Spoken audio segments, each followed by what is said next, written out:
समुद्र का संदेश। एक बार की बात है, समुद्र के किनारे एक महिला बैठी थी। उसका पति तैरने के लिए समुद्र में गया, जहां ठंडी लहरें गर्मियों की तपिश को शीतलता प्रदान कर रही थीं। वह तैराकी में माहिर नहीं था और धीरे धीरे गहरे पानी में चला गया, जहां वह डूब गया और अपनी जान गंवा बैठा। यह देखकर महिला ने निराशा से समुद्र तट की रेत पर लिखा, समुद्र एक हत्यारा है जिसने मेरे पति की जान ले ली। कुछ ही दूरी पर एक मछुआरा था जिसने उस दिन समुद्र से भरपूर मछलियां पकड़ी थीं। वह प्रसन्नता से भरकर समुद्र तट पर वापस आया और उसने रेत पर लिखा, समुद्र मेरा पालन करता है जिसने मुझे आजीविका दी। वहीं पास में एक छोटा लड़का खेल रहा था और उसकी चप्पलें एक लहर के साथ बह गईं। गुस्से में उसने रेत पर लिखा, समुद्र एक चोर है जिसने मेरी चप्पलें चुरा ली। थोड़ी ही दूर पर एक बूढ़ा आदमी शांत मन से टहल रहा था।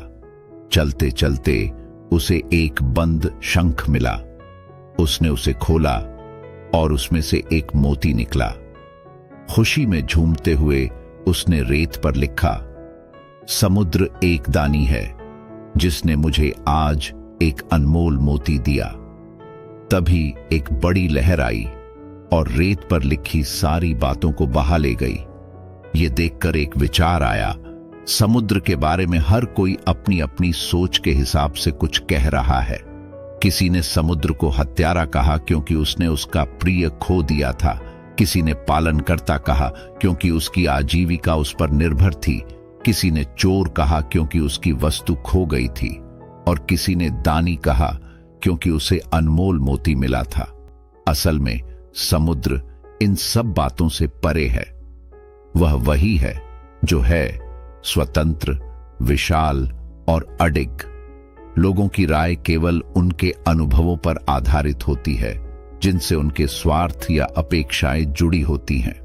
इसलिए इस कहानी से सीख मिलती है कि जैसे समुद्र अपनी राह पर चलता है, वैसे ही हमें भी अपनी जिंदगी के उद्देश्य पर टिके रहना चाहिए।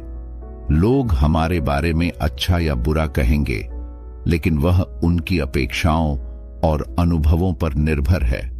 हमें उन बातों से ऊपर उठकर अपनी राह पर चलते रहना चाहिए, ठीक समुद्र की तरह।